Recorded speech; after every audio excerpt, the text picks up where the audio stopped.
Salut la compagnie, c'est Jules Melon et aujourd'hui dans Impro Ciné Critique, je vais vous parler d'un film de Monsieur Bertrand Tavernier, un des grands noms du cinéma français.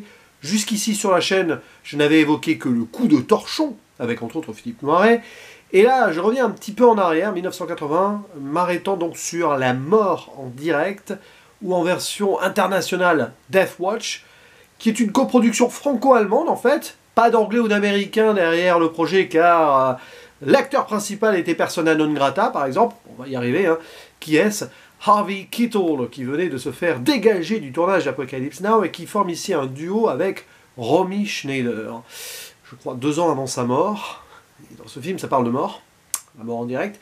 Il y a également Max von Sydow, Harry Dean Stanton et même Thérèse Liotard, tiens, actrice française qui, des années après, sera dans La gloire de mon père et Le château de ma mère. Et on est dans un brûlot d'anticipation, science-fiction, adapté d'un roman écrit par David Guy Compton, à savoir The Unsleeping Eye. Le titre dit beaucoup de choses hein, sur la condition donc, de ce personnage principal, Roddy, qui est un homme à qui on insère des caméras dans les yeux.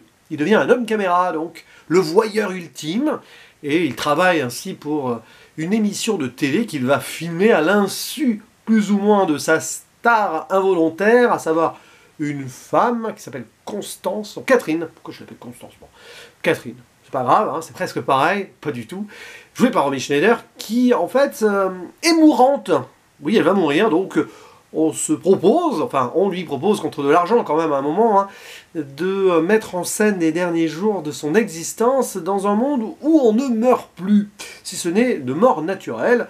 Il n'y a plus de maladies, même presque plus de crimes, puisqu'on est dans un futur proche où tout a été éradiqué. Donc c'est une curiosité que cette dame en train de mourir comme ça d'une maladie grave. On n'a plus que 2 mois maximum à vivre.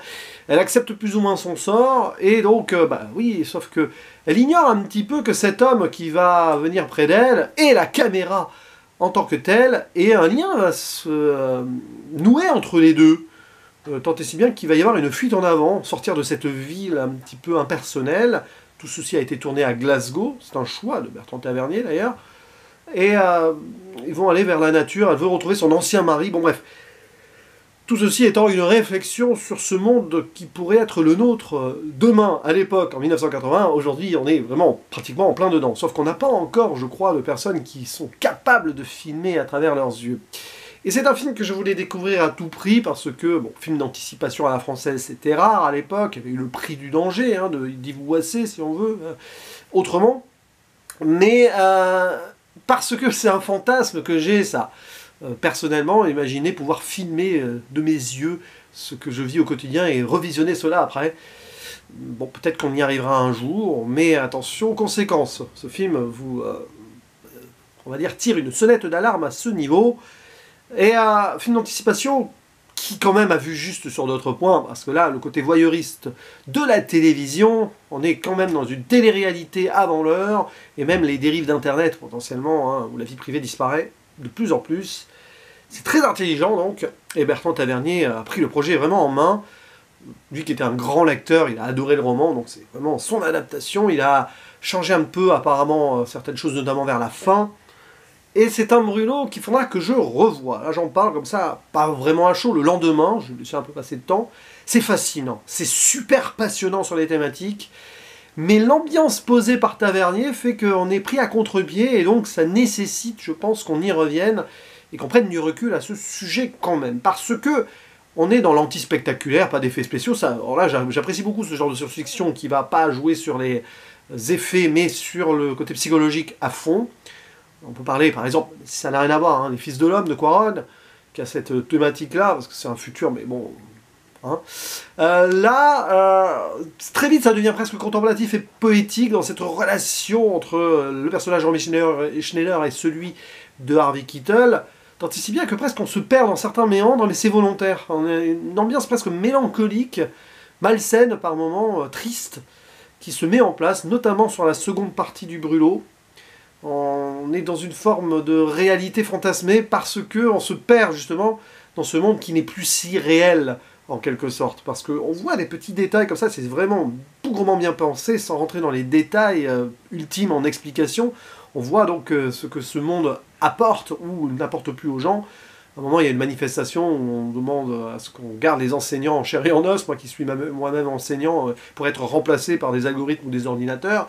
Ordinateurs qui ont remplacé les écrivains, les auteurs, parce que maintenant les bouquins sont écrits par des intelligences artificielles, et ça, je crois qu'on n'est pas loin d'y arriver. Quand on voit certains films blockbusters, on se demande s'il n'y a pas des intelligences artificielles derrière qui calculent un cahier des charges pour faire des scénarios plus ou moins déjà préétablis, d'où la ressemblance peut-être entre certains gros films. Je suis persuadé qu'ils y sont déjà plus ou moins. Donc là, tu as une énorme réflexion sur l'artistique aussi, qui débouche sur la fin, d'ailleurs, en une discussion absolument folle sur un compositeur médiéval qui s'appelle Robert de Boléac, je crois. Je vais vérifier son nom parce que c'est pas évident. Bref, oui, c'est ça, Robert de Boléac, compositeur totalement fictif qui aurait vécu donc au Moyen-Âge, et qui était hyper en avance sur son temps, avec des harmoniques modernes.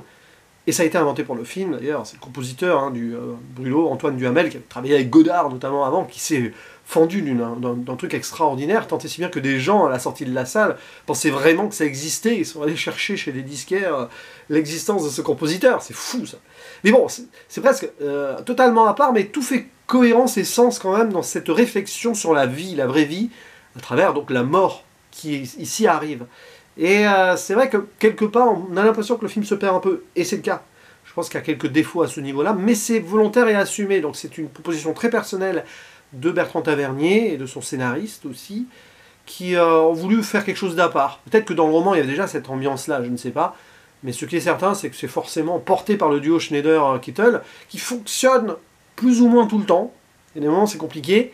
Mais donc, cet homme caméra là qui a ce dilemme absolu, parce que s'il fait ça c'est pour l'argent aussi, et elle aussi quelque part c'est un peu pour l'argent, mais bon, pourquoi l'argent?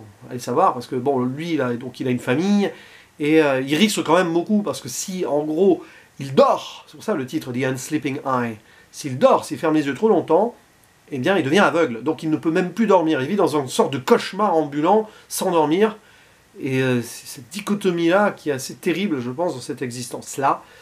Donc il y a une vraie réflexion sur jusqu'où on peut aller pour l'argent et pour être le cobaye de quelque chose d'exceptionnel, pour laisser une trace quelque part dans l'histoire.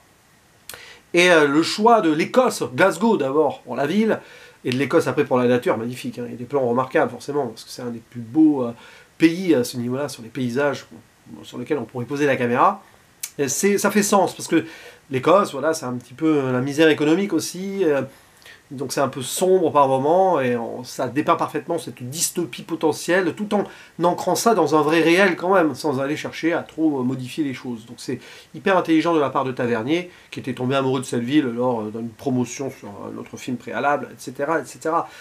Et ouais, c'est quand même très très touchant, hein, presque navrant en fait, comme destin pour nos personnages, à travers ce film, et c'est un Brûlot que je reverrai avec grand plaisir, parce qu'il y a énormément de choses à dire, à analyser, à ressortir de cela, au-delà même de la réussite ou non purement cinématographique du film, si ça fait réfléchir quand même sur le point là, et que ça paraît un peu à part, étrange et différent de ce qu'on aurait pu attendre à la base, c'est qu'il y a une forme de réussite quand même derrière, qu'on ait été plus ou moins réticent ou non, à l'ensemble, c'est ça qui est intéressant, c'est des films qui résistent comme ça un peu, mais qui apportent beaucoup et qui font quand même pas mal cogiter par la suite. Donc La mort en direct, je vous le conseille.